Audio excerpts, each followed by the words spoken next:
Greetings everyone, this is Big Bad Goose on pbn.com.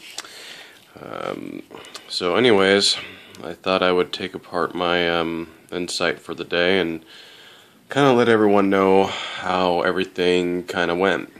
Now, first off, I will say this.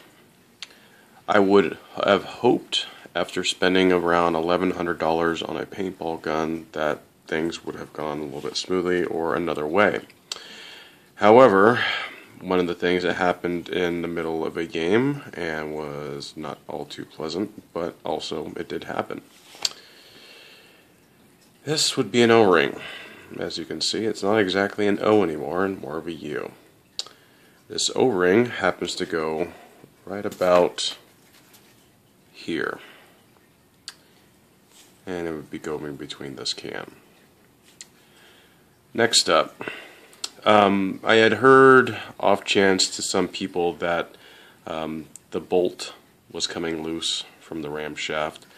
So in an effort to help other people out there, I decided to take some Teflon tape and wrap this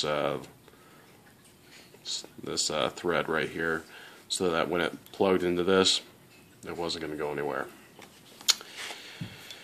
I did the same thing here on the can. Now, whether or not this attributed to this is, I should say, at least superficial.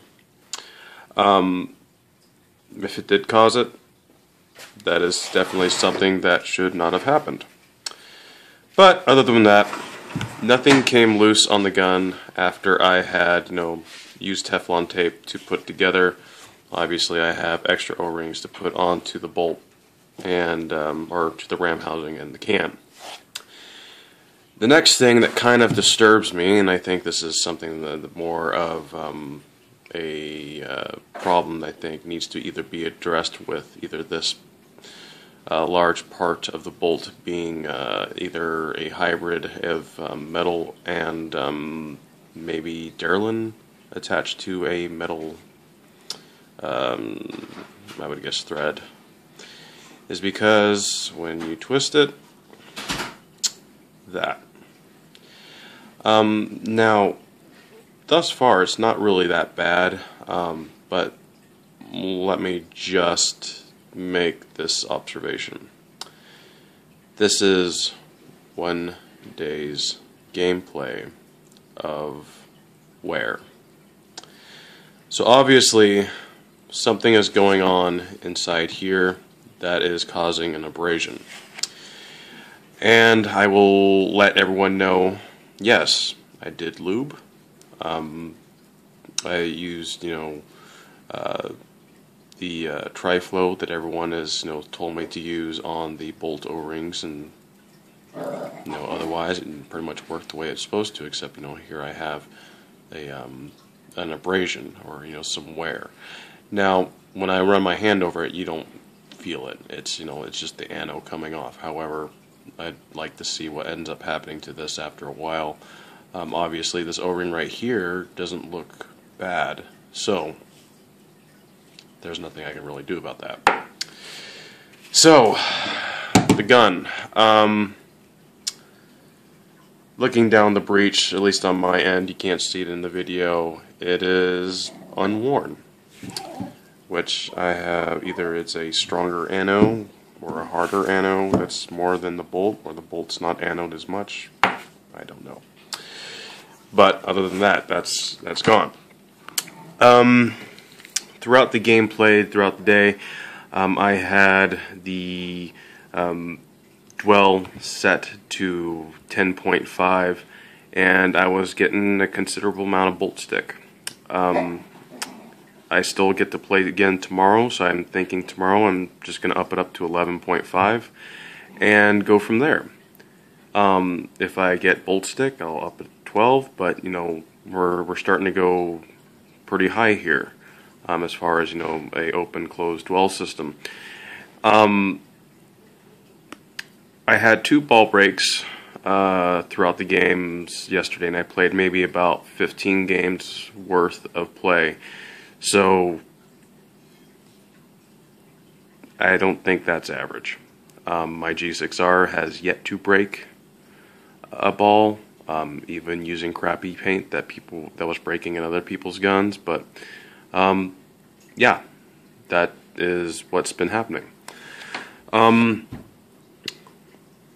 So ended up at the end of the day, I wanted to have a uninterrupted day of gameplay. So instead of fiddling around inside with the internals and or the dwell, I just put the gun up and pulled out my G6R and played with that. This is what kind of brings me to my next point. If I pay $1,100 for a gun, I shouldn't be wanting to put it up. I can understand some people are going to say yes, you need to up your dwell to 12 to avoid the and to avoid bolt stick. Then ABS needs to be on the frenzy board. This can be done. Many other companies have done it. That's what I believe needs to be done. Something needs to be done with either I mean, just raising the dwell isn't it. Increasing dwell increases the inefficient use of the gun. The gun will not shoot as efficient. However, it gets around 10 pods off a 68-45. Off my 68-45. Whether or not this translates into what Bob has shown off in his videos, unfortunately, I'm in Sacramento, California. Lower elevation from where he's at, I suppose. Draw your own conclusions, but I was only getting about 10 pods. I think if I had an exact 68-45, I'd probably be getting 12. But let's move on to the next part. The gun shot great when it was shooting right. Most of the time it was shooting right.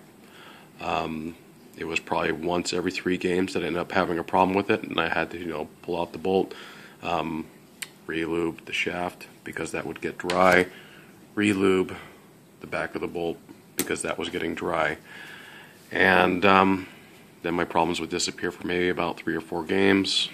Have to go back in, re-lube.